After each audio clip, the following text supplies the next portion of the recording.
Today I am going to speak somewhat an extension of my guru, Dr. Sriram Savrikar, regarding the Ayurveda research. Is really facts, what are the facts of the research, what is going on in Ayurveda, and how can we better explore it in a Ayurveda manner. That is very important.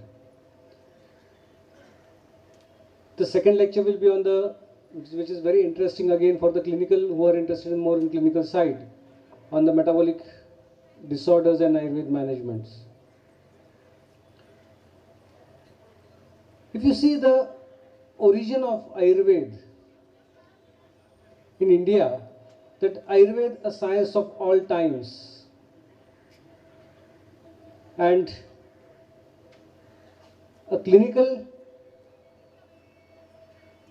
previous slide, a clinical examination on two areas, that is clinical examination of patient, that is Trividha Pariksha, inspection, that is Darshana, Sparshana, that Prashna, and consideration of the disease and the context. When we talk about a research, and when a word research comes in our mind, as we have heard the previous lecture, it comes about the clinical trials, it comes about the aims and objects, it comes about the laboratories, it comes about the instruments, and all this, what we think Ayurveda people comprise of research. But literally speaking, research is a vision of the researcher. A vision should be present. We have to develop, as a Ayurveda fraternity, as a Ayurveda student, we have to develop that vision of research into our own mind, which can raise a perfect question in our mind in today's era. That is very important.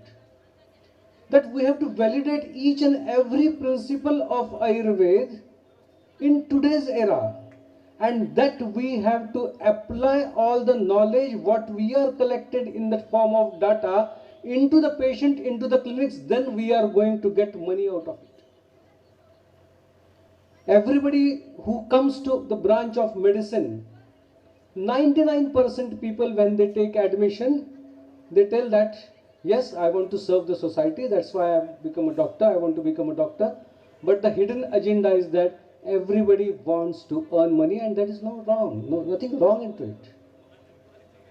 That everybody wants to be a famous clinician, everybody wants to be a very famous physician and earn money into his clinics.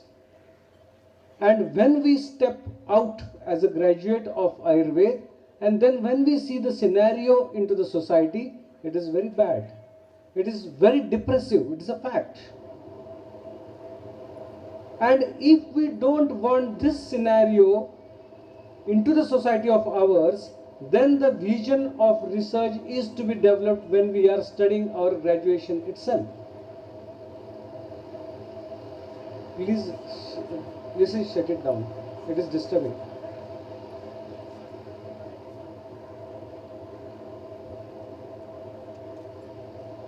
So the vision of research is very important. Now, I think all of you are postgraduate students sitting here, I believe. So non-specific modalities, that is, it may be oil massage, it may be a dietary alterations, it may be that play a significant role, that we have seen that Hetu Viparya Chikitsa is the most important, and one of the Hetus into the Hetu Viparya Chikitsa is Ahar. That is a diet as per the Ayurveda perspectives.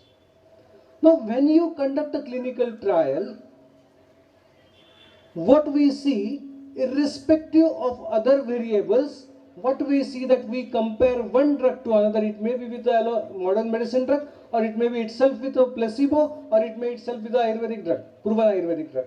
We compare it and we interpret the result of the comparative study between the both drugs.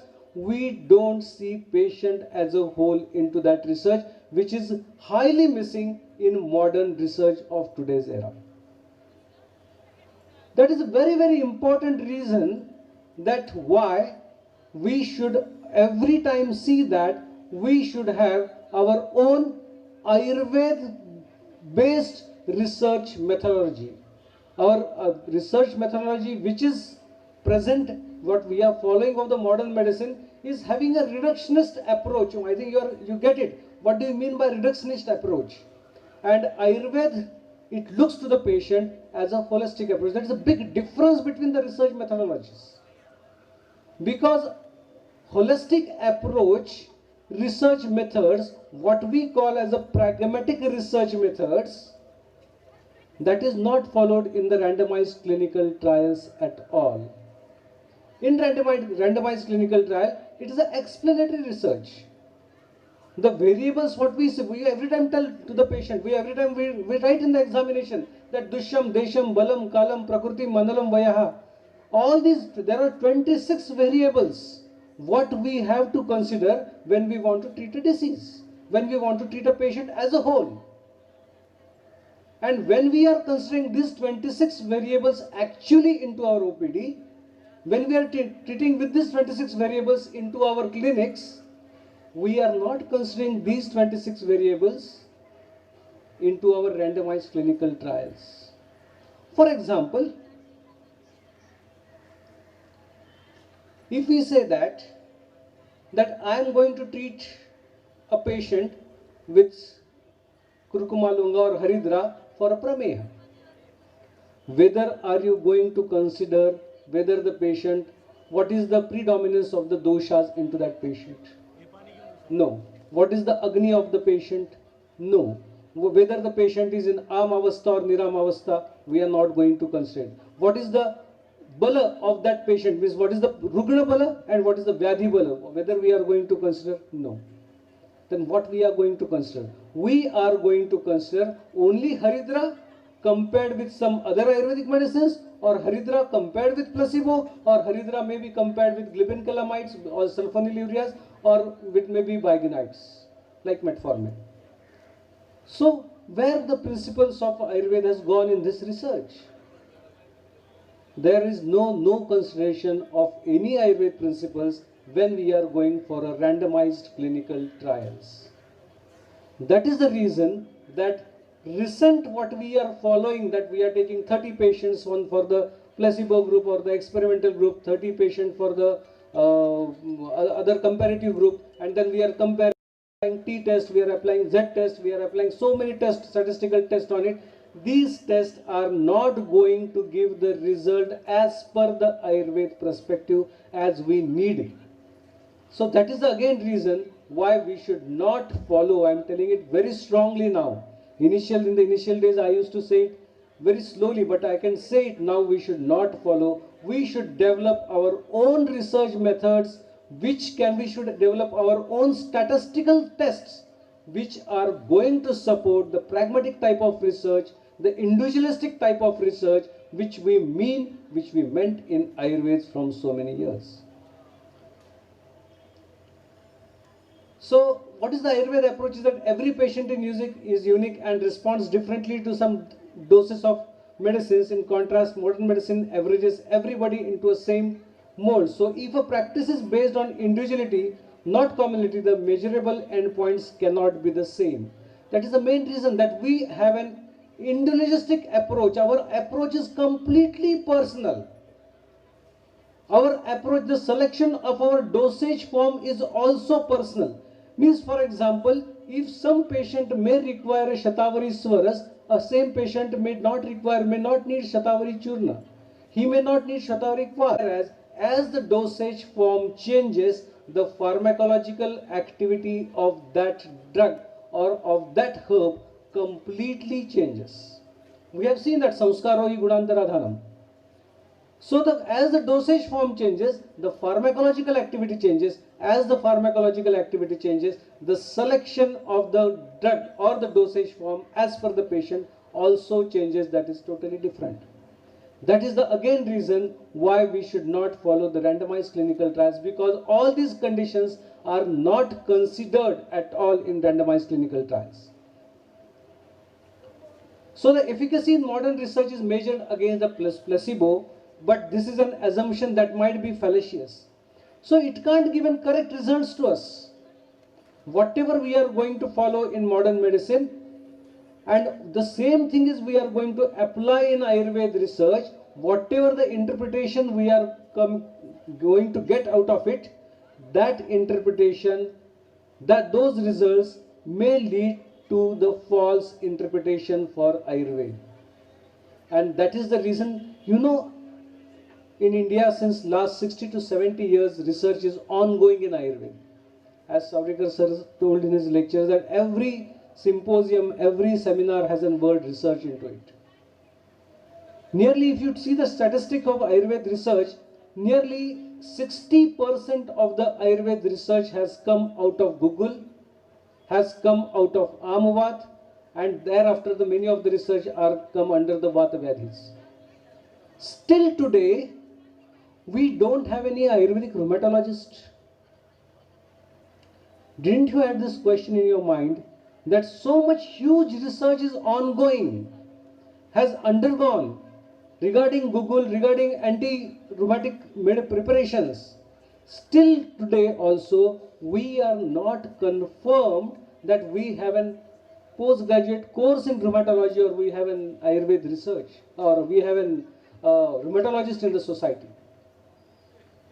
Similarly, in all other branches, we have a very big range of medicine in hepatology.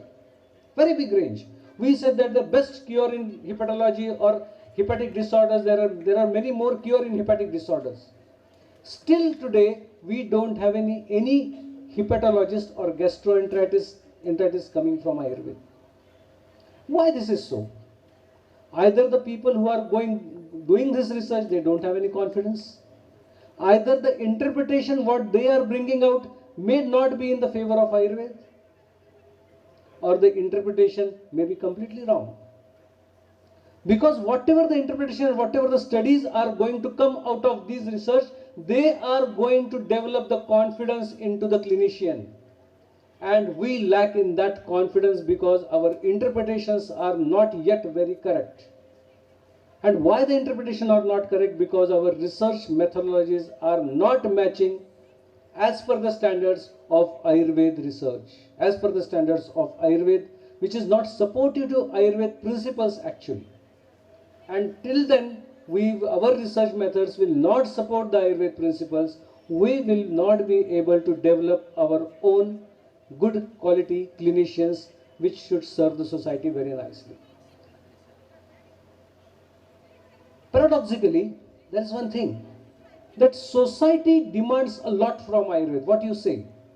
That in malignancy, in every malignant patient, he searches for a good Ayurveda treatment, A patient who is having malignancy, the relatives, they search for good Ayurveda managements parallelly. A patient who is having rheumatism, he parallelly searches for good Ayurvedic managements. A patient who is diabetic, one time in the life, he seeks for an Ayurveda management. If the patient is having paralysis or quadriplegia or hemiplegia or cerebrovascular accidents, he seeks for Ayurveda managements parallelly. So each and every chronic disorders, those people, they have a faith, they believe, and they have a lot of expectation from Ayurveda throughout the society, right from all the socio-economic group, from all the learned and unlearned persons. They have, as an Indian origin, they have a great faith. But unfortunately, the learned person in this branch of medicine, they don't believe in Ayurveda. That is a very disgusting scenario into the society. And that brings us back, and that's why until and unless we develop, means it is the responsibility of all of us, right from the PG student who has taken admission in the first year till the upper level people in the research, it is all our responsibility to develop a model to propagate, to support the principle of Ayurveda research very nicely.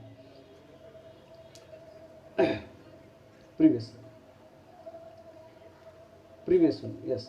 So it is an efficacy paradox. So efficacy in modern research is measured against a placebo, but this is an assumption that might be fallacious. So Ayurveda treatment, non-specific modalities, then aimed at assigning body to relocate its balance. So randomized clinical trials in Ayurveda, that is akin to searching for mangoes on an apple tree. This is very correct. It is not an exaggeration.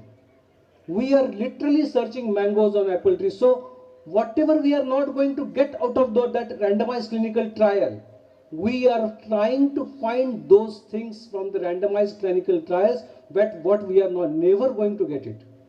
So to get all these things, there is a method. It is not like that. I am not here to tell you that you should not do like this. What we should do, what is very important to do, that what type of research we should conduct, what type of clinical trials we should have, that can support Ayurveda research that we are going to discuss in coming slides. Next one. So the fact is that alternate system of medicine are well enriched and accepted by the public, but not healthcare professionals. That is a very, very sad story. That people, they believe lot in Ayurveda. People have lot of expectation from Ayurveda. People are ready to pay for Ayurveda physicians. People spend lakhs of rupees. I am telling lakhs of rupees on Ayurveda prescription. But unfortunately, health professionals, they don't believe themselves into Ayurveda. That is the biggest bad story of our science. So the Indian indigenous drugs retrospect prospect, that is the subject of indigenous drugs, therefore the sleeping beauty. So what we call is a sleeping beauty. Means since last 70-80 years, again the good days for Ayurveda are coming. And it was a sleeping beauty. So since last 2000 years, 3000 years, Ayurveda was sleeping. Though it is a very beautiful science. It is a science of life, very good science. But it was sleeping. Now it is waking up like anything. And if in today's scenario, if we don't encash this sleeping beauty which has been awakened very nicely, then again the chance of encashing or developing this science will go from our hands, and this will be developed by some other people. So it is our own duty to develop certain research models which are helpful for Ayurveda. Second thing what I want to elaborate about Ayurveda research is about the animal models. How many of you have studied with the animal models? Is there somebody working on animal models? Yes, very nice. I'll elaborate very important things now. Regarding how many of you are from Dravya Gun Rashashastra here? Anybody from Dravya Gun Rashashastra here? Okay. Now, if I tell you, this is very important for all Kai Chikitsa people also, that if I want to explore the mode of action of, for example, we'll take Amruta of Gulvel. I want to explore a mode of action of Gulvel. And number of tools are in my hand. I have all a sophisticated lab. I have animals in my hand. I have animal models in my hand. So what are the ways to explore it? I want to explore the pharmacology of Arjun. And I want to see how it is Hridya. Now again the problems comes from the interpretation of the texts. For example, if you see the Hridyagan from Charak, Arjun is not mentioned there. Arjun is not mentioned in the Hridyagan of Charak Samhita. Then how can we elaborate that Arjun can be a Hridya medicine? So again we have to redefine the definition of Hridya medicine, means Manase Hridya iti Hridyaha. Which is liked by the mind is again Hridya. So all those medicines which has been mentioned in Hridyagan, those are all Amla Rasatmak medicine. They have different mode of action. Arjun is not Amla Rasatmak. It has different mode of action, and as per the Rasa Virya Vipak, that is a Shreshta Kashaya Rasatmak medicine, it is astringent in nature, it is Ruksha, its Virya is Shita and its Vipak is Katu. As per the Rasa, Virya and Vipak, we can elaborate the pharmacology of Arjun as per Ayurvedic ways. What are the second mode of action? Then what I'll see that okay, Arjun is Ruksha, Arjun is Kashaya Rasatmak, then I'll compare it with the atorvastatin. And let us see whether it has some role on the cholesterol inhibiting activity or HMG related activity. So we prove that, okay, as compared to atorvastatin, Arjun is very better medicine to reduce, the mode of action is as good as reducing or inhibiting the HMG-CoA reductase enzyme, inhibiting it. Okay, so this is the second way as per the pharmacological concept we can prove it. Now, there are again two important ways how we can prove a single drug to explore its mode of action. Now, I have again touched the subject of animal models. Now, if we see the rasa of Arjun, it is astringent, and the second anuras is, it is a tikta. So it is ruksha. So now, if we see the pharmacology as per the rasa, see the pharmacology as per the rasa, if you taste it, we can taste it astringent nature on our tongue, and we can taste it as per our taste buds. So as there are taste buds on the tongue, there are taste buds all over the tissues, and that is called as a diffuse chemosensory system. Diffuse chemosensory system. And this diffuse chemosensory system, as our tongue can taste its astringent taste, all the tissues where there is a receptor for astringent taste, I am telling you again, where there are receptors for astringent taste all over the tissues, it will exhibit its pharmacological activity, and it is the, whatever the are there, those are the iceberg of this diffuse chemosensory system. So the taste buds are spread all over the body. There are bitter tastes. Now you know Adulsa. Vasa everybody knows, and Vasa is one of the best medicine which is used in Shwas. Okay. Now why it is used in Shwas? Why Vasa is used in Tamak Shwas? If I want to explain it as per the Rasa theory. As per the Rasa theory, it is severely bitter substance. Vasa is severely bitter, and there are very good amount of bitter taste receptors on the bronchioles. So not only Vasa, any bitter taste substances, if it is advocated to the person having bronchial asthma, it will show bronchodilation. That is the principle. That way, that is the third method what we can explore as per the Rasa Virya Vipak through modern medicine. And when it comes to animal experiments, there are many taste receptors which are absent in animals.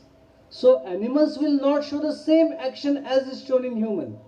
There are many enzymes which are not present in, which are present in humans, which are not present in animals. There are number of taste receptors which are present in human, which are not present in animals. So the animal studies can't be compared completely with human studies. So animal studies are that way, they are not really very fruitful to interpret the mode of action of the drug. And the fourth mode of action, how we can explore it, is through the genetic upregulation and genetic downregulation of the substances. What we feel, we have a vision till the Rasa Virya Vipak that, okay, this is Shatavari, this is working on Mausava Strotas, or this is working on the Rasava Strotas as per the Rasa Virya Vipak. This is Ashwagandha, this is as per the Rasa Virya Vipak. It is working on certain dhatus and certain doshas as per the Rasa Virya Vipak. But we never consider that these medicines, they have a taste receptors on all the tissues, and they have genetic upregulating or genetic downregulating activity. So Ayurvedic herbs, they don't work only at an enzymatic level.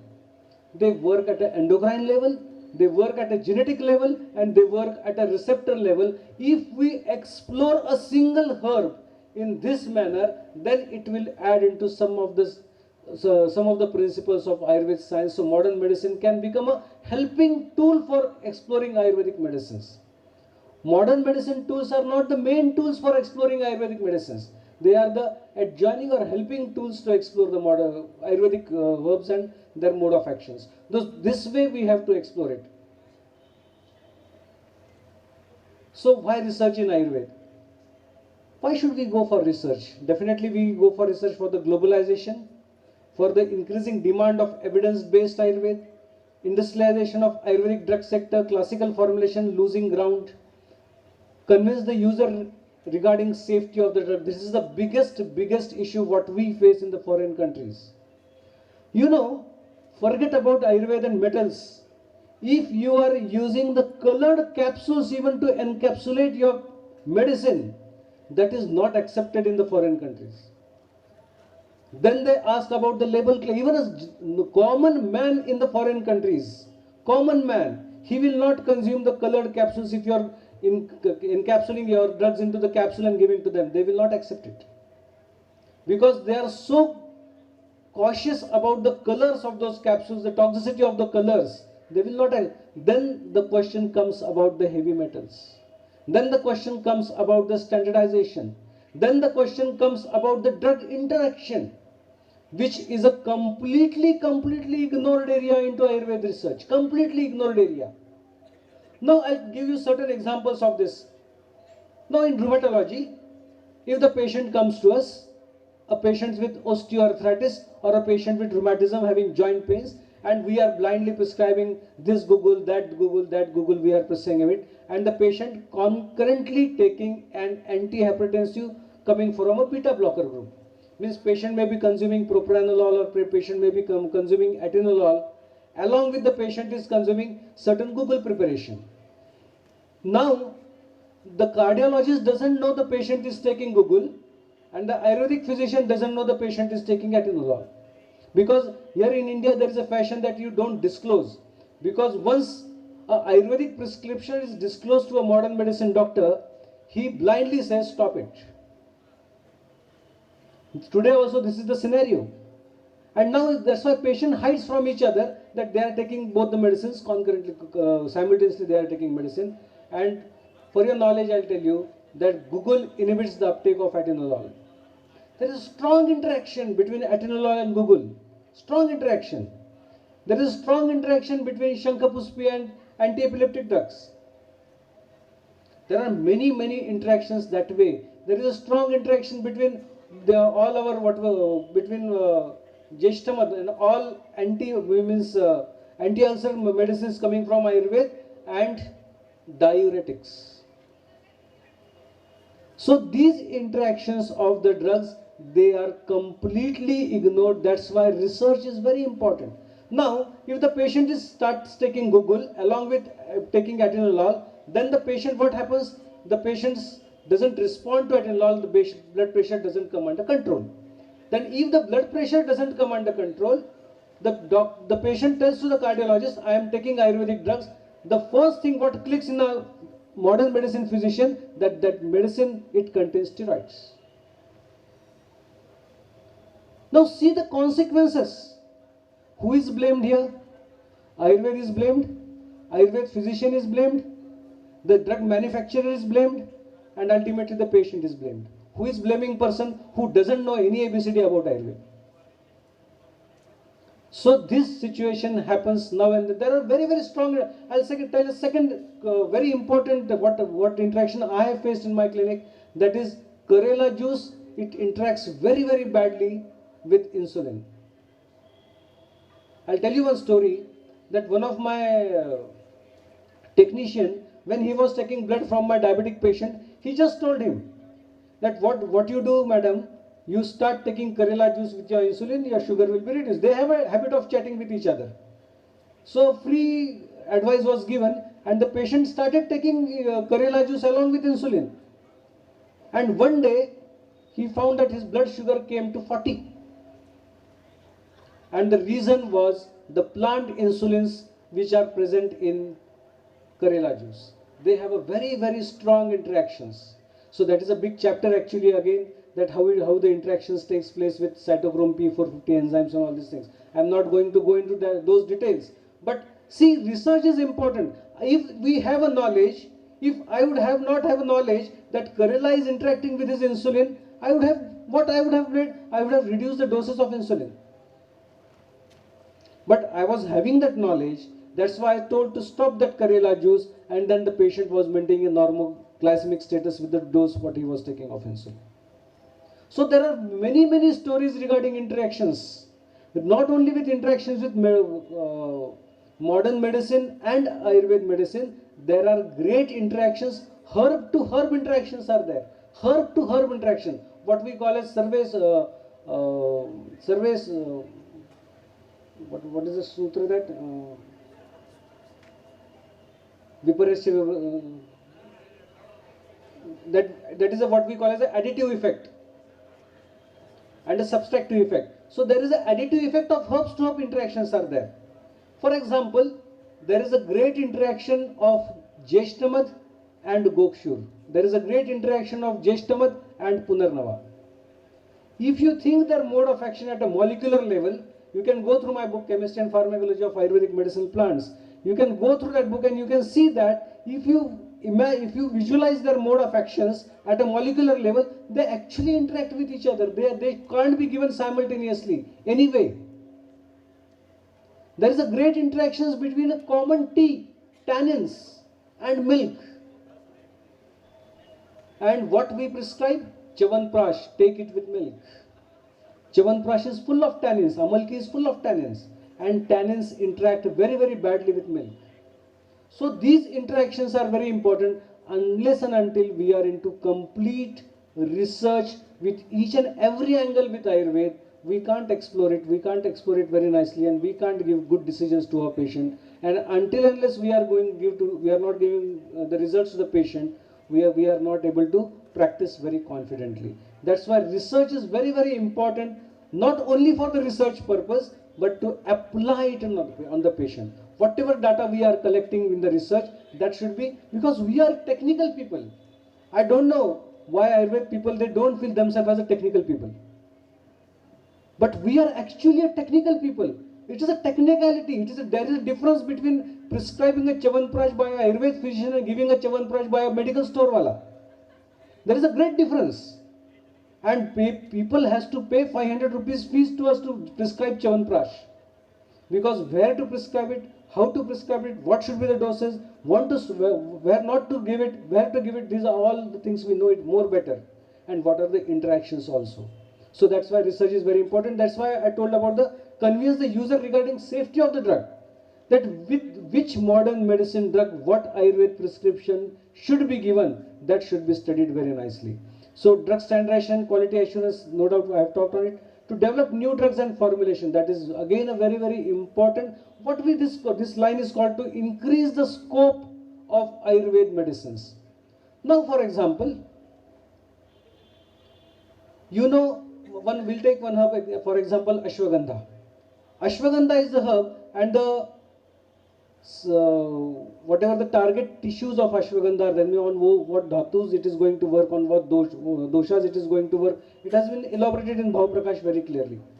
Out of that, what can be the treatment, where Ashwagandha can be used more nicely, where it is not mentioned in Ayurvedic texts. That we call as the increasing the scope of the medicine. Where we are increasing, for example, I'll tell you certain examples. Now, of patient of hypothyroidism. Hypothyroidism is not mentioned anywhere into Ayurvedic texts. Unnecessarily, we should not again relate some disorders with hypothyroidism. Parkinson's, not clearly mentioned. Polycystic ovarian disease, not clearly mentioned in Ayurvedic texts. So there are so many lifestyle related disorders which are not mentioned in Ayurvedic texts. Then also there are a lot of patients seeking Ayurvedic treatments for them. So whether these medicines like for example, Alzheimer's not clearly mentioned in Ayurveda. Okay, we can correlate with Smruti Vibhransh or Smruti Vibhransh and all these things. But if we take the pathology of Alzheimer's disease, not clearly mentioned. Still people seek a very nice treatments, that there should be some treatment in Ayurveda. So we have to know the pharmacological impact. We have to know that what genetic expressions it is going, or genetic downregulation it is going to bring, and then we can prescribe very nicely into the Anukta Vyadhis, or which are not mentioned in Ayurveda. So that is the increasing the scope of the medicine, to develop new drugs and formulations, to develop new indications. These are the newer indications. Now I'll tell you certain examples. Now to develop newer indications, now as Sir told that the wellness industry is upcoming now. And as wellness industries are upcoming, patients are, or the people or the society is behind wellness. That I don't want to fall ill. I have a big diabetic tree. I have a big cardiac tree in my family. I don't want to be a prey of it. I don't want to land into that disorder. How can Ayurveda help in such type of situation? Then the one big answer is there, Panchakarma, which is not proven, which neither the doctor is confident, neither the patient is confident taking it. And if you are confident, unless and until you know the mode of action of Panchakarma, you are not confident that how it is going to work on it. So certain works has been conducted that some Rasayan herbs like Amalki Rasayan, they have an diabetic genes down regulation activity. So that way we have to work. So certain herbs has, what are genes? Genes are proteins. So these herbs, if taken into certain doses for a certain period, for a certain time duration, they have a genetic down regulation activity which can suppress the disease. Following the diet controls very perfectly, following the lifestyle very correctly, and taking the medicine in a proper dose. That is again a very important thing. Taking the medicine in a proper dose, because dose is a very big problem with our system of medicine. So in a proper dose, in a proper duration, and with a proper lifestyle, these medicines have a genetic down regulation activity also. So new indications can be developed with the help of research in Ayurvedic field. So need to explain, increase the understanding of fundamental principle. That is again a very, very big issue in Ayurveda research. Very big issue. Now, as we know that there are some certain types of research, as a literal research, there is a clinical research, there is a fundamental research, there is an experimental. So different type of research activities are going on. Maximum research work which has been conducted in the sector of Ayurveda, that is all about clinical research. No work has been done, we are trying now, no work has been done on the fundamental research. Now we say that Rogaha Sarvepi Mandagno. It is a principle that Rogaha Sarvepi Mandagno, and when we say that Rogaha Sarvepi Mandagno, whether we are going to prove that Mandagni into the laboratories, whether we are able to prove the Mandagni into the laboratories, or we say that is a causative factor of each and every disease, whether we can write a prescription to a pathologist that please do the blood levels for this patient. Still, biochemistry has increased very nicely. Tools are there to investigate the blood very nicely. Still, we are not able to explore what is ARM.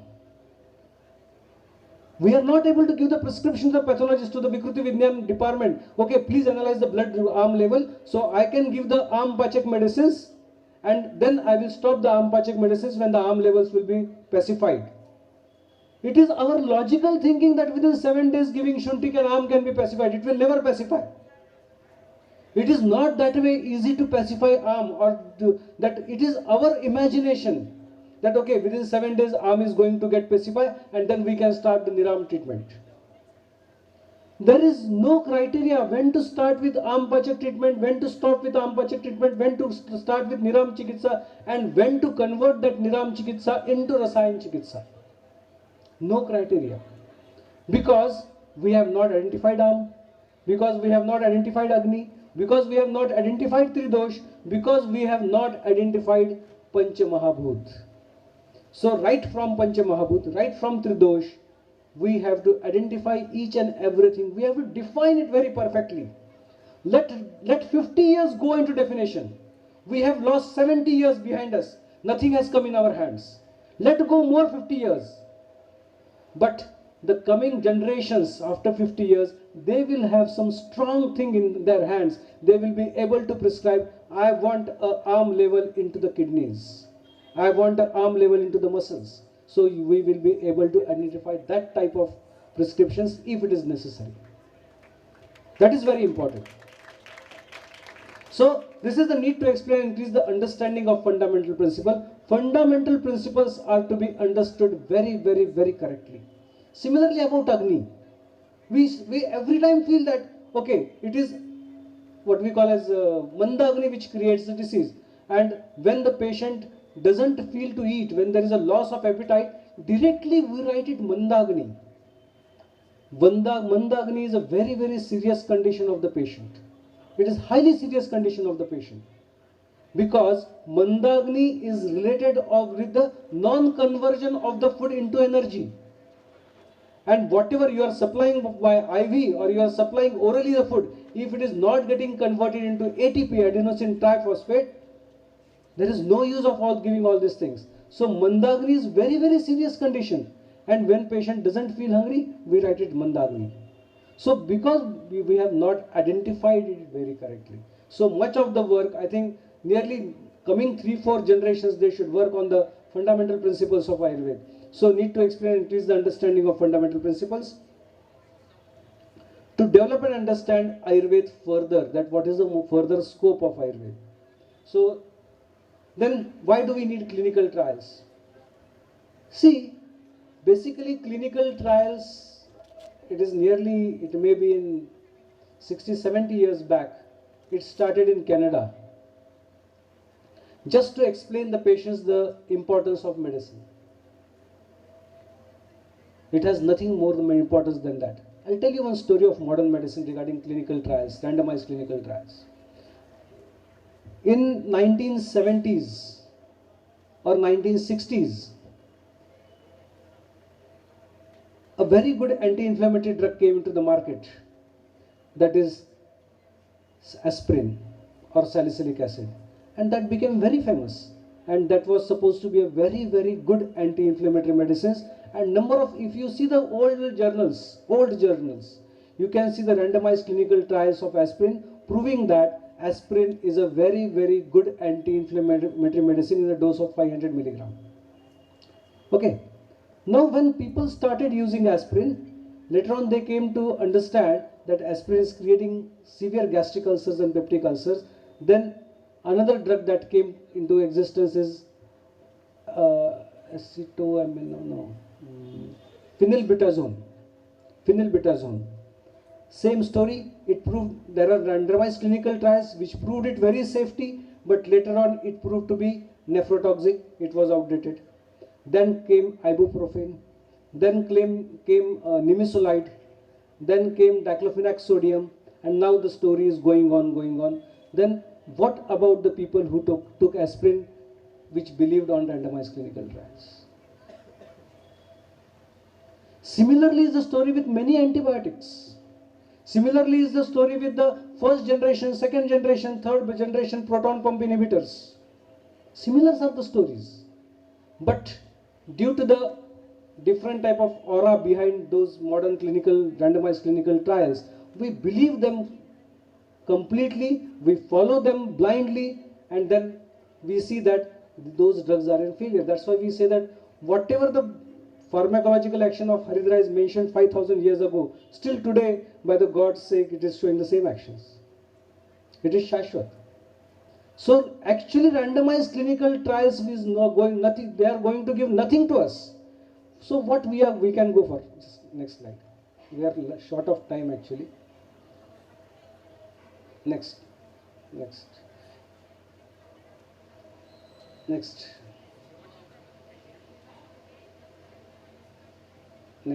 Yes.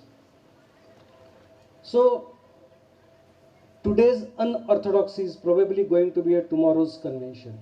So whatever we are telling that this is good, without believing anything, blindly we are believing. So it can be a tomorrow's convention. So there are methods where we can explore Ayurveda research in a very different manner, and that we called as what we call as metabolomics. Have you heard about this word?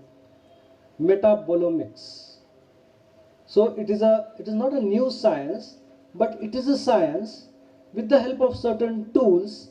At a single given time, we can visualize the effect of one herb or one drug on all type of tissues, on all type of enzymes, on all type of hormones, and on all types of excreta matter of the body. That we can call as a metabolomics. Means one shatavari, what is its action on all the body fluids? I am talking all the body fluids, including enzymes and hormones, on all the body tissues, on all the genetic expressions, down regulation and up regulations. So at a single given time, we can analyze it in a perfect manner, which can bring us very close. I'm not talking about the perfect Ayurvedic methodology, which can bring very close to Ayurveda research methods and Ayurveda principles.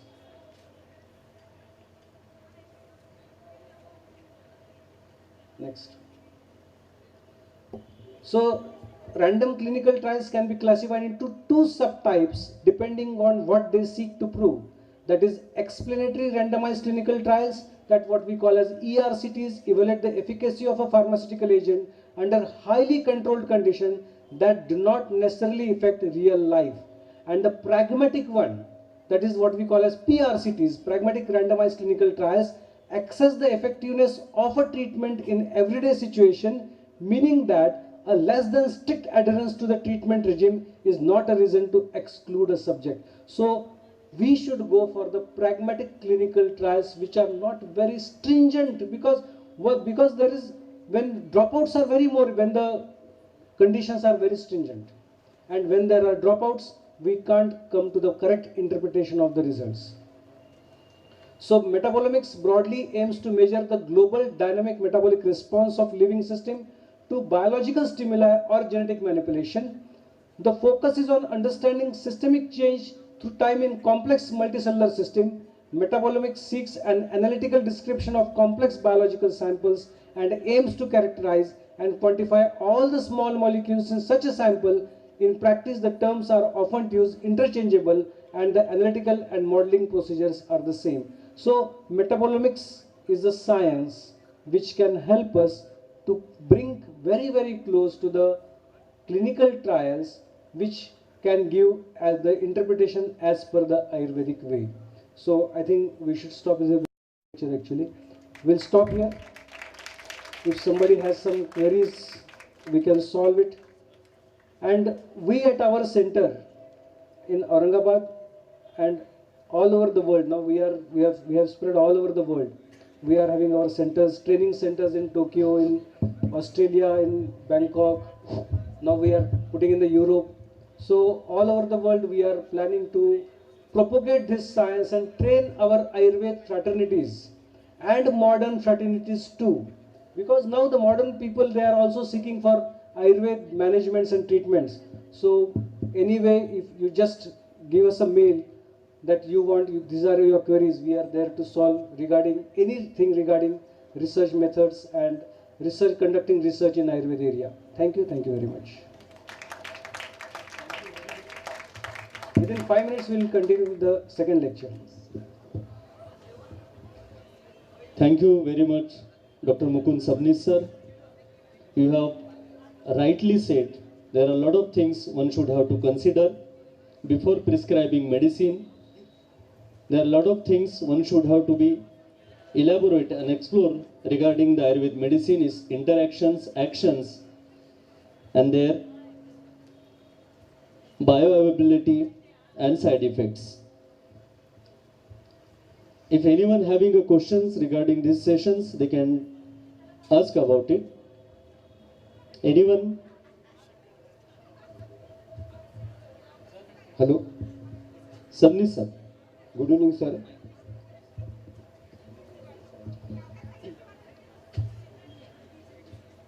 माझी एक Curie आहे की आपण आयुर्वेदामध्ये intravenous root of administration मेडिसिनचं त्यासाठी काही प्रयत्न करू शकतो का? A very good question. That whether we can try the medicines, Ayurveda medicines giving intravenously. See, Ayurveda medicines has been explored in the terms of Rasavirya Vipak. Unless and until you taste that medicine, the receptors of those medicines are never activated. That is the theme line behind that. Definitely you can get the results by giving Ayurvedic medicines intravenously, taking that molecules out of it or making their extracts, but the mode of action and the pharmacological activity will be totally different from the main drug, which has been explained in Ayurveda. For example, I'll tell you certain examples.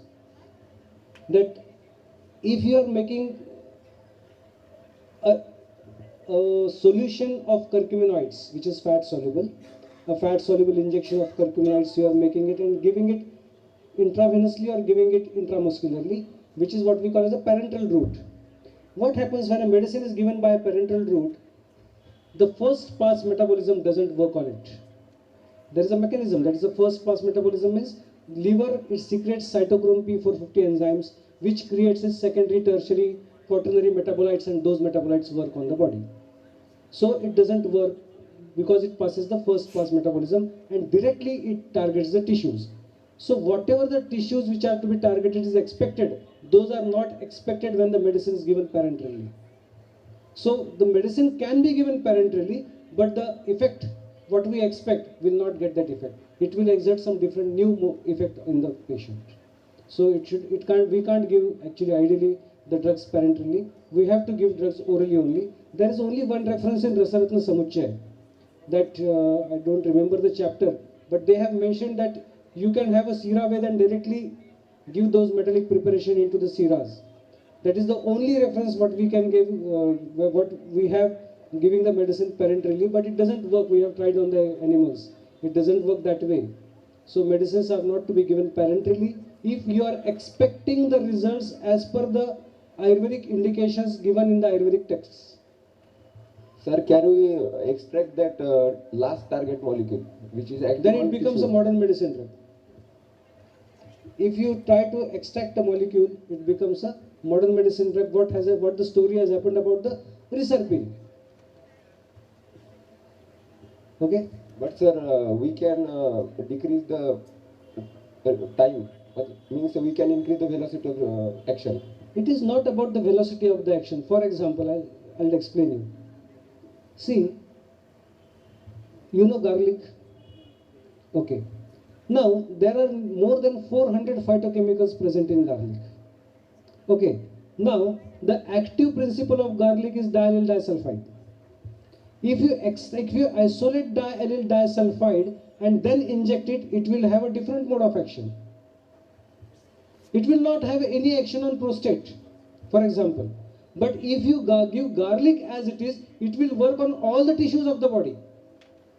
Yes, sir. Now you got it? Thank you, sir. Thank you so much.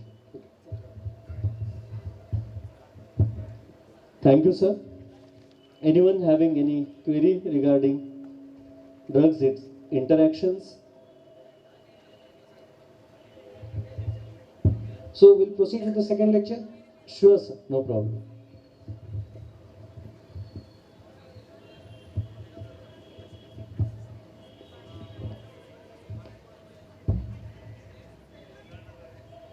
Fortunately now, Jeevan Rekha Ayurved has come up with the very good quality analytical labs totally dedicated for Ayurved medicinal analysis and drug development.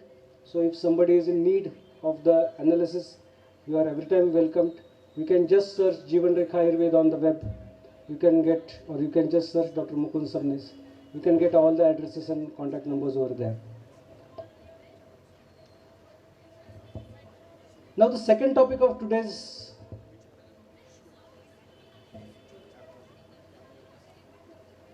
session is regarding the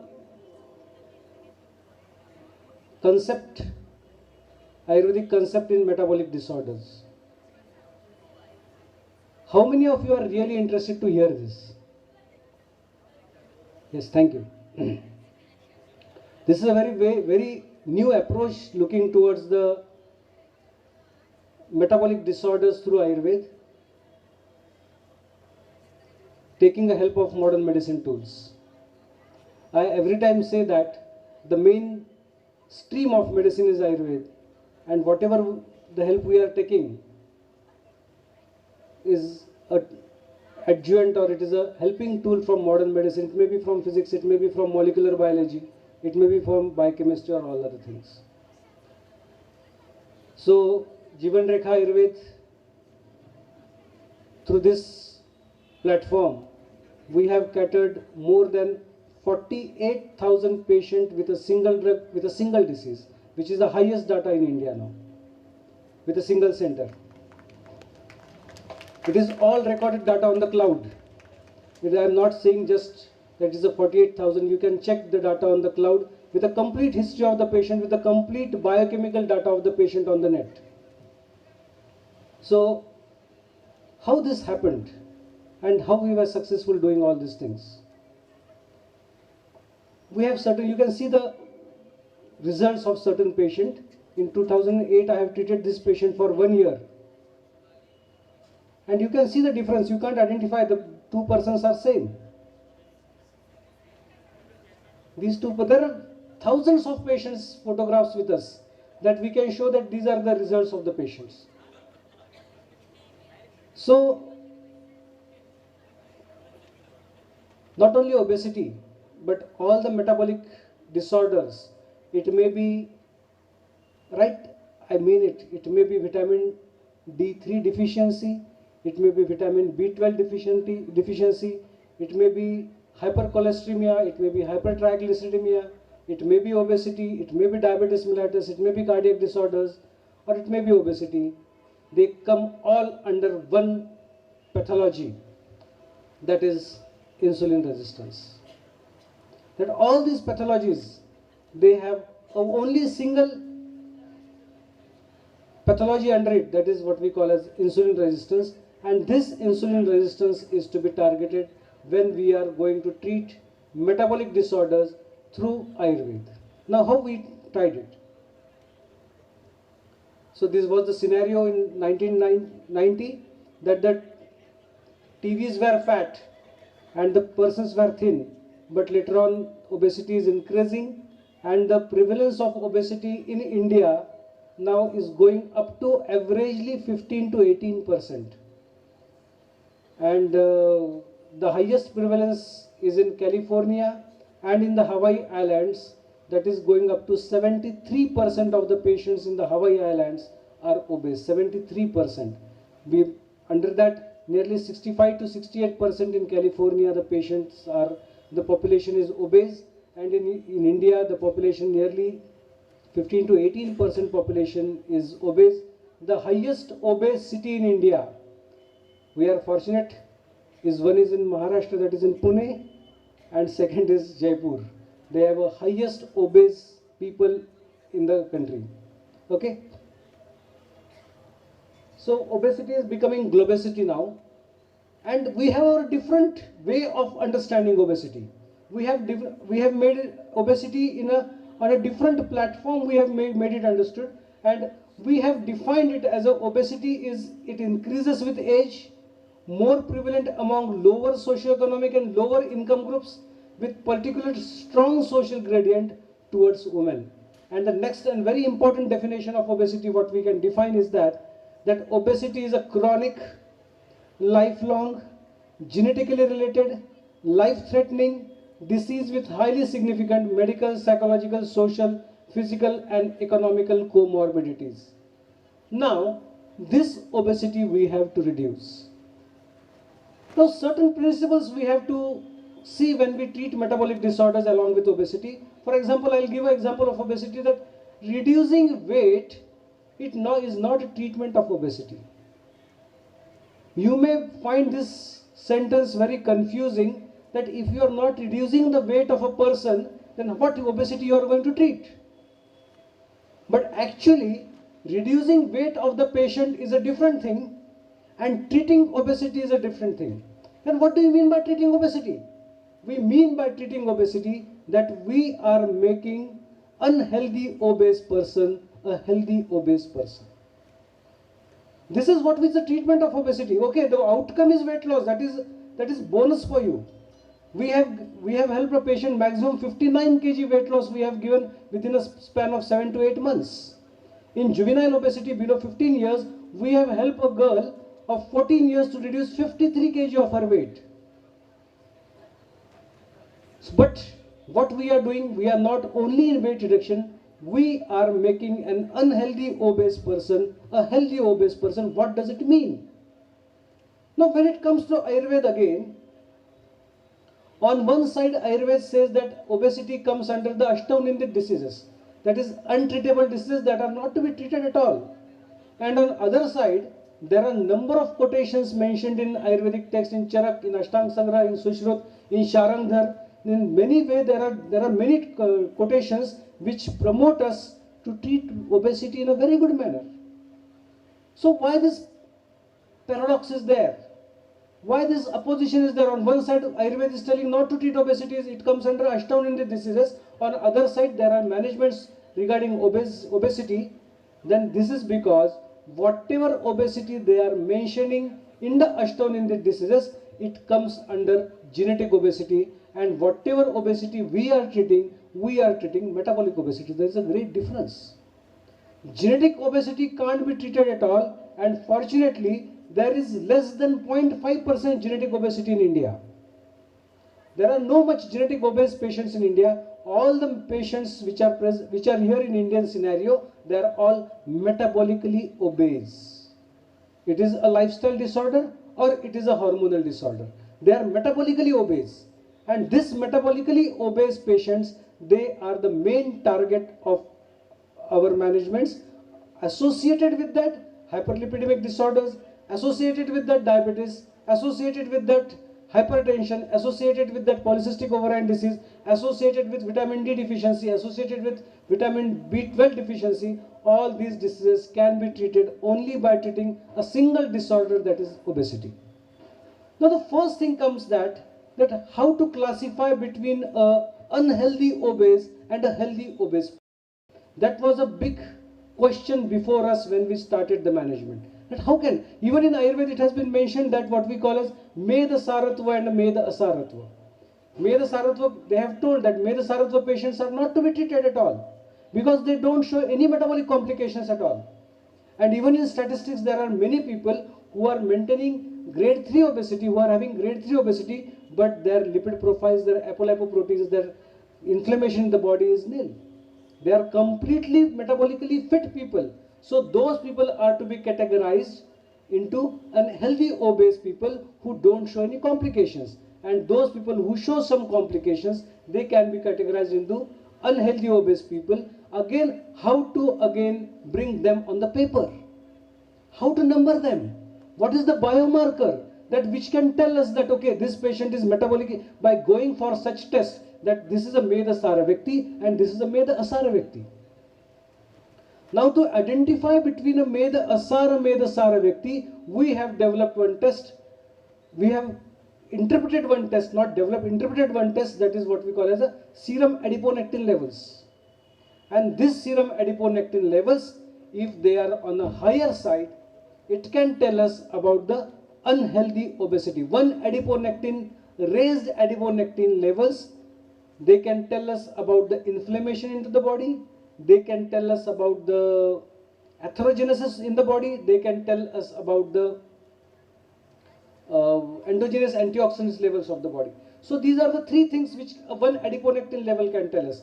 And adiponectin levels are inversely proportional to obesity.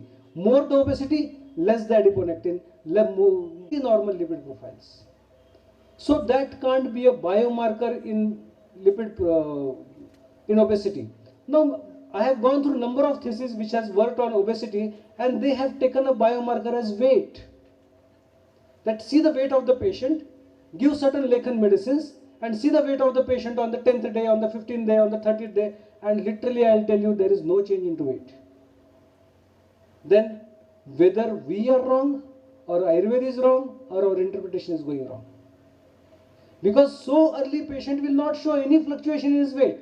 So we have to select that biomarker which can reflect within 24 hours or 48 hours whether it is inducing Lekhan activity or not. That's why I told in the previous lecture that fundamental research is very important. You have to define what do you mean by Lekhan here. We have to define what do you mean by Lekhan in Medavasrutas Dushti.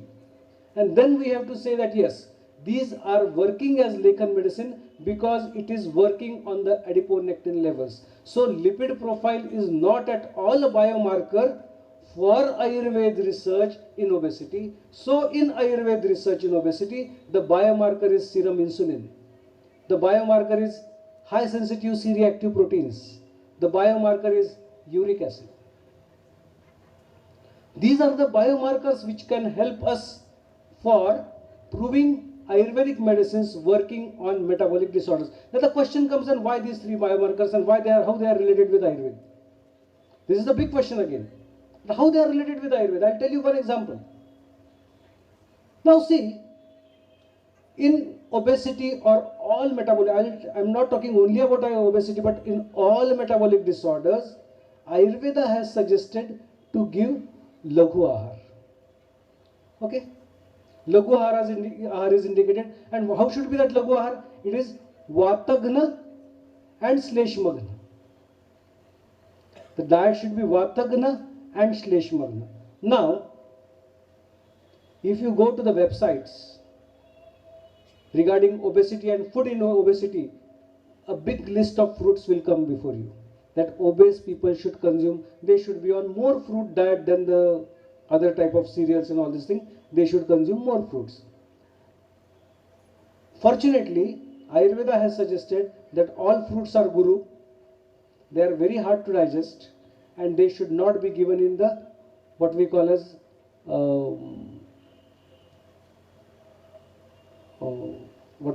anabolic disorders, Santarpanjanya Vyadhi.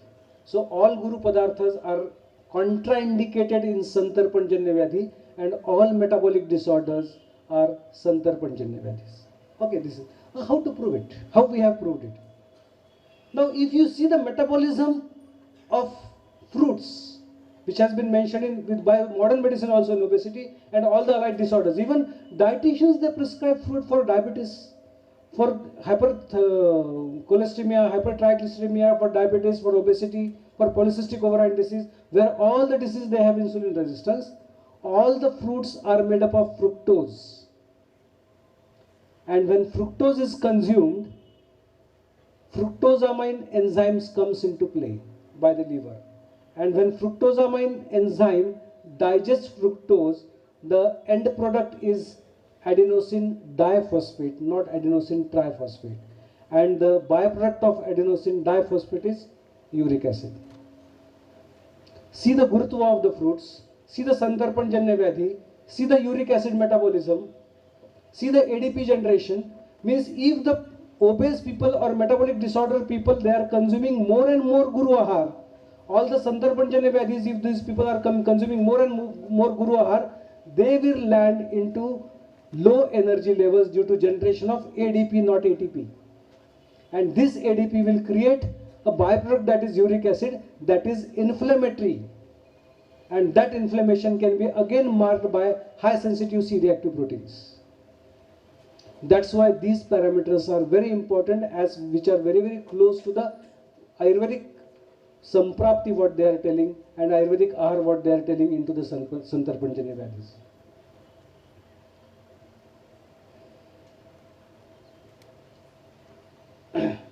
Now, we have just 15 minutes. I have to stop at 8 o'clock now. We'll work on this. Only a single sutra is sufficient for a complete lecture. Now see the sutra that Tad Atisthalyam Ati Sampurnat Guru Madhura Shita Snigdha Upayogat Diva Swapnat Harshanityatvat Achintanat Vijaswabhavat Chopa. It is not only Atisthalyam, it is all metabolic, all Santarpanjanya Vyadhi, all. You take any Santarpanjanya, even I'll tell you, Pandu, it is mentioned under Santarpanjanya Vyadhi by Charak. And that Pandu which has been mentioned as a Santarpanjanya Vyadhi, we classify it as an inflammatory anemia.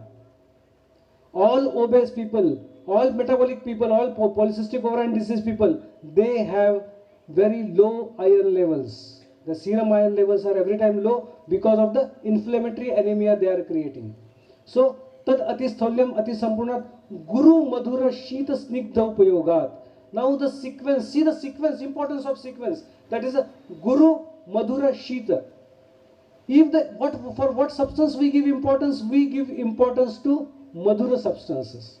In diabetes, what we tell? That sugar is inhibited. I'll tell you, dear friends, not only in diabetes, but sugar is inhibited in all metabolic disorders. All metabolic. It may be any Santarpanjanya Vyadhi, sugar is prohibited there. So, importance is given to Guru Padartha rather than Madhura Padartha. See the sequence. Guru, Madhura, Shita, and then Snigdha. Fats come at the last. See the sequence.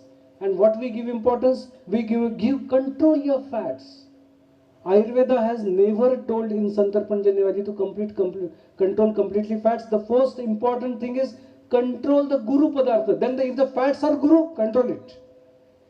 If the fats are Laghu over there, if the fats are Agni Deepan like Ghruta, it is allowed in certain limits. It is allowed in certain limits because again, Chakrapani Datta in the 25th chapter, he has clearly explained that people who are Gramya, who live in the cities, who live near the seashores, they should not consume Ghruta. It is strictly contraindicated. So those substances which are Guru, then Madhur, then Shita, and then Snigdha, those are to be controlled very perfectly. Snigdha Diva Swapnath. Now this is again a very big subject, that Diva Swapnath. Basically, those people who take less sleep, they have a tendency to land into metabolic disorders very fast because their cortisol levels are raised at that time, and they have the pathology goes through the adrenals to create a metabolic disorders. So Diva Swapnath, it is a completely sedentary. You have to take this term as a complete sedentary activity. Complete sedentary activity. That's what we can call as Diva Swapnath. Diva Swapnath doesn't mean that if you are sleeping more, you will put on more. It's not like that. It is a complete sedentary activity can increase the metabolic disorders, and those people who are having a late night sleep, they have more tendency to put on weight rather as compared to those people who are taking complete night sleep for 6 to 9 hours, whatever the requirement as per the Prakriti. So Diva Swapnath, Harshanityatvat, that is again a big factor, that if somebody is going for a regular intercourse, that loses a maximum calories for males and females. So those who are not going to it, then Achintanath, then Bija Swabhavat, that is again, see now, it is 5,000 years ago, they have told that there is a genetic obesity, Bija Swabhavat. What do you mean by Bija Swabhavat in metabolic disorders and specifically in obesity? There is a very interesting story regarding Bija Swabhavat. Now you know, there are two hormones which are related with the appetite, because we say that Roga Aharasya Viharasya Asyat Dosha Guna, means all the causes of the disease, they are attributed towards the lifestyle and food habits. Okay, now how much food I should eat? Everything is explained. It should be 1/4 of the abdomen, this, that, everything is explained. Everybody knows that. Then who controls it? That okay, today I ate some, in the lunch I ate some puris, 2 puris I ate. Puris were very tasty, so thanks to the college management. I feel that I should eat them more. But signal came, no, stop it here. How the signal came for puri to stop it? Because there are certain hormones, that hormone stops us, or it makes us withdrawn from the food, and that hormone is called as leptin. And that leptin is secreted by the adipose tissues. So which is the biggest endocrine gland into the body, you know? Can you answer, anybody? Which is the biggest endocrine gland of the body? It is a fat. Fat is the biggest endocrine gland of the body, which secretes number of hormones, which secrete number of enzymes. So this leptin hormone is secreted by the fats of the body, and as we start eating, the leptin rises, and up to certain level the leptin rises, and then we feel there is an aversion towards the food. No, I don't want, I am full.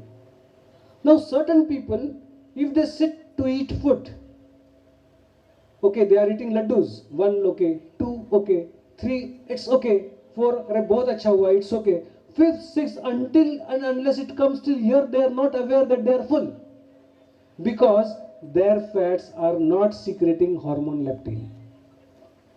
So Bija Swabhavat means those people, and that is a genetic deformity. That is a genetic deformity. For those people who doesn't have a leptin secretion very correctly, or those people whose hypothalamus doesn't register leptin very correctly, those people are genetically obese people. And it has been mentioned is that term that bija swabhavat upachayate. So which is a appetizer hormone then which is working against it, that is a ghrelin hormone. So ghrelin is the hormone secreted by the parietal cells of the abdomen and it increases the appetite. So ghrelin hormone increases appetite, leptin hormone suppresses the appetite and the balance is done. So that on the one part of the hypothalamus there is a area of satiety and on the one part of the hypothalamus there is area of hunger.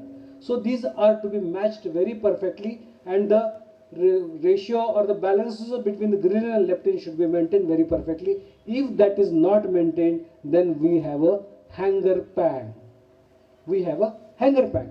And when there is a leptin resistance in the hypothalamus, at the same time there is a insulin resistance at a hepatocyte level. So insulin is again an anabolic hormone. It is a sandarpanajanya hormone.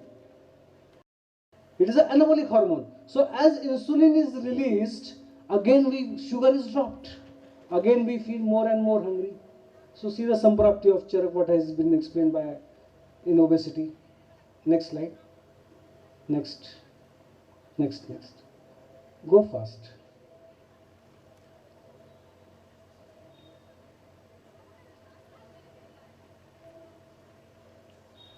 Yes.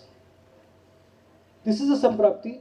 Medasa avritta margatvat vayu koshthe visheshtaha charana sandhukshayam agni. That is, there is a agni sandhuk. What do you mean by charana sandhukshayam agni? There is a agni sandhukshan. It means that it refers to insulin resistance at a muscles level. It is an insulin resistance at a hepatocyte level because it is a koshta. And insulin targets, first it targets the hepatocytes, then all other tissues. Charan margatvat koshthe vayu visheshtaha charana sandhukshayam agnim aharam shoshetapi. So whatever he is consuming, it gets converted into fats and fats and fats. So what does this samprapti tells? That obesity is not a disease of fat. Medasa avrutam, medasacha marga, meda dhatucha marga, whatever the channels of fats are there, the channels has been obstructed. Fat is not vitiated at all. The channels of fat, dhatu, has been obstructed by vayu in the koshta, into the liver, which creates strong insulin resistance over there, strong leptin resistance at the hypothalamus, leading into more and more hunger pangs, more and more tikshnat agni, means more and more appetite, fast conversion of food into energy. And if that misses the fast conversion of food into energy, it gets deposited in the form of fats. Charana sandhukshayam agnim aharam shoshayatapi. That is what we can explain this pathology of obesity with the help of modern tools and with the help of the investigations what we can do into the laboratories. So simple investigations are not helpful for exploring Ayurveda principles. You need a specific biomarkers, and biomarkers for Ayurveda research are totally different than the biomarkers for the modern medicine research. Make it a point. Don't compare the biomarkers with each other. I'll tell you the next example of selecting the biomarkers. Now you know Rasayan, that aging you know. First of all, make it a point that when we talk about Rasayan managements in metabolic disorders and all these things, it is not anti-aging. It is controlling or holding the aging impacts, what we call as a vayasthapan. Nothing is anti-aging in the world. Everything, whatever is in the world, is what we can control aging effects. That is vayasthapan. And for vayasthapan, so what is the parameters for vayasthapan then? That I want to go for vayasthapan chikitsa or not, whether I am fit for vayasthapan chikitsa or not, whether I am landing into aging or not. What is the test for modern medicine? They will see the collagen. That if there is a collagen breakups, then they will say that yes, you are aging, you need the treatment. But if we want to see the aging impacts of metabolic disorders on the body, you have to see again under three parameters. One parameter is cellular senescence, then second is the immunosenescence, and third is a hormonal senescence. And as obesity is a complex hormonal disease, here if we want to go for the vayasthapan or rasayan chikitsa in metabolic disorders, we have to analyze, we have to investigate, dihydroependystrone sulfate, that is DHEAS, and not other collagen markers or wrinkling or sagging of the body. So these are the biomarkers what we can use in Ayurveda for metabolic disorders. These are the concepts behind that. So regarding the pathology of, we have talked about the Samprapti, no, I don't want to explain it. Yes, this slide is very important. Again, in obesity or all metabolic disorders, one size does not fit all. That one management doesn't suit for all. There is a different management for different persons, because obesity is not an ultimate diagnosis. There are again underlying diagnosis, and the outcome is obesity. Outcome is obesity. So what are the underlying pathologies of obesity that we have to find out, and as per those pathologies we have to treat the patient that way. So what are the pathologies? There are 6 main pathologies underlying obesity, and the most important pathology is depletion of the endogenous antioxidant levels. Means the 3 endogenous antioxidant levels are there, that is what we call as a catalase, then GPX, that is glutathione peroxidase, and superoxide diamustase. These are the antioxidant which stop the generation of free radicals. Now these free radicals can be compared with the ARM theory. These free radicals in the metabolic disorders, I am not talking about all other disorders, means see that the ARM changes as per the tissues, as per the cells, as per the system. As the system changes, the ARM in the cardiovascular diseases may be different. The chemical entity may be different. The chemical entity in the metabolic disorders may be different of ARM. The chemical entity in the bones disorder may be different of ARM. So the chemical entity of ARM changes as per the tissues, as per the cells, as per the system. So when it comes to obesity and metabolic disorder, free radicals or the endogenous antioxidants are the markers of ARM in metabolic disorders. So if we want to see that whether ARM is there or not, you know that unless and until there is ARM, I'll again compare it with modern medicine tools. Unless and until ARM is there, disease can't be created. This is our theory. Is it correct? Okay. Now, you see certain patients who are having very high cholesterol and LDL levels, but they will never show an MI. But there are some people whose LDL levels, they get elevated very slightly and they get an MI. Why this is so? It is due to the oxidation of the lipids, which creates free radicals, and the endogenous antioxidants are depleted, they are lower. So these are the theories how we can compare it. So here in obesity and metabolic disorder, the first pathology is with the endogenous antioxidant. The second pathology is with the gut flora. Means in obesity, the gut flora is totally changed. It is totally changed. The gut flora of a normal person and the bacteria present in the person whose BMI is above 27 is totally different.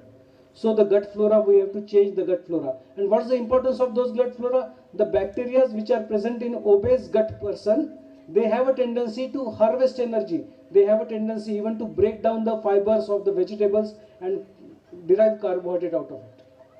So that is called as an energy harvesting condition. Though this energy harvesting condition is there, this is the second pathology of obesity.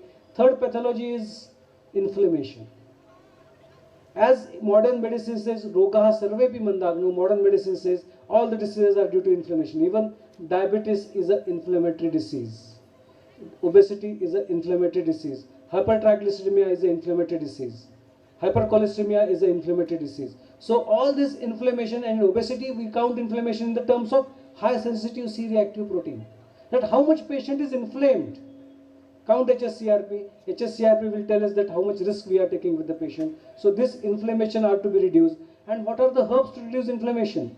Here simple Haridra works very nicely. Simple Gulvel works very nicely, because Haridra and Gulvel, they are very, very strong anti-inflammatory agent at a pre-inflammatory levels.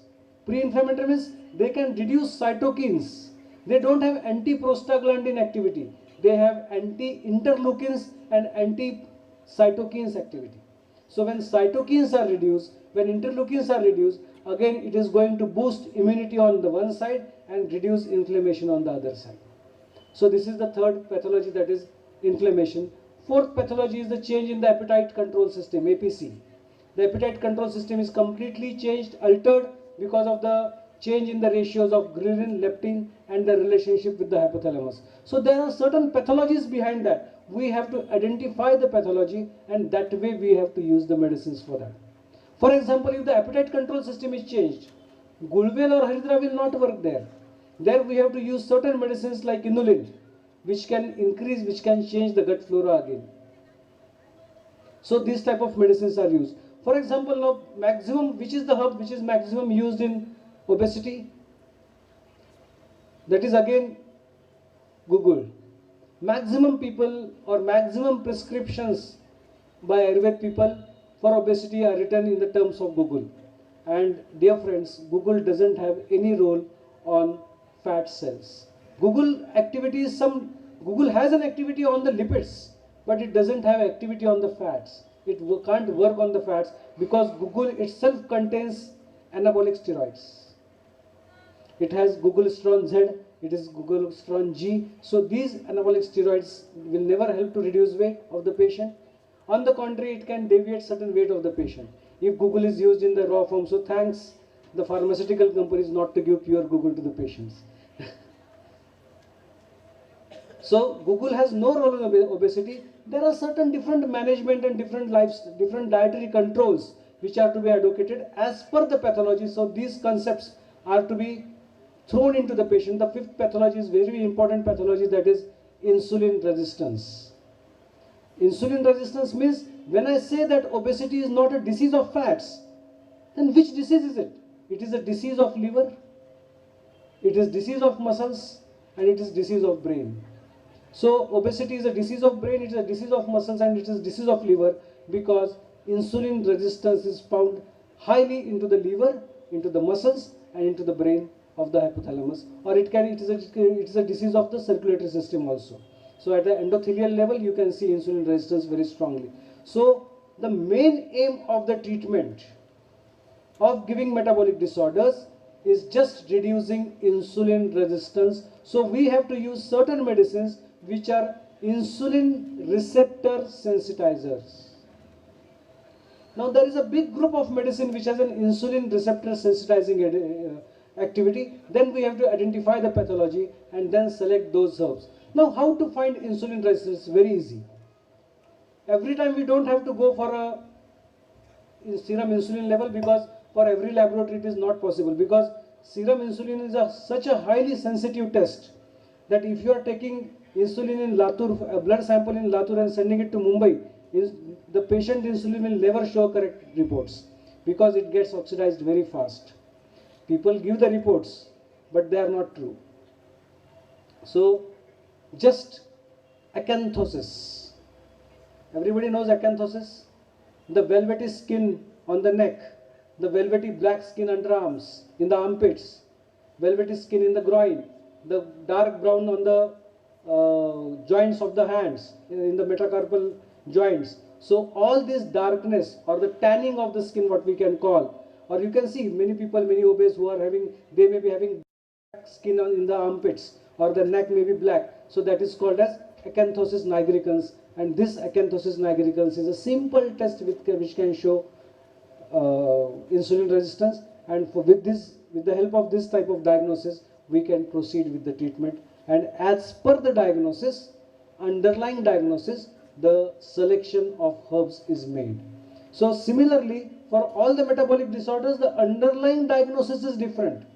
Polycystic ovarian disease, if you take as a metabolic disorder, ultimate diagnosis is polycystic ovarian disease, the underlying cause is different.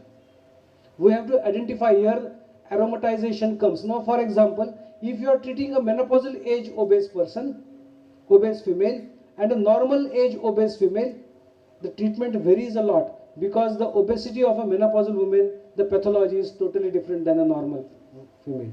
Because here the adipose tissues, they start secreting estrogen. I told you that fat is the biggest endocrine gland of the body. Even in menopausal age, the adipose tissues, they start secreting estrogen, and then they show the symptoms of menopause. and they are resistant to get reduced. So there are many ways to again reduce fat. That is again, I'm not going to go into that depth of the pharmacology actually, because we are lack of time. So this way we have to treat obesity and all the Santarpanjanya values or metabolic disorders. Our vision looking towards it should be very, very clear. And the first and important treatment behind that is again Nidana Parivarjan.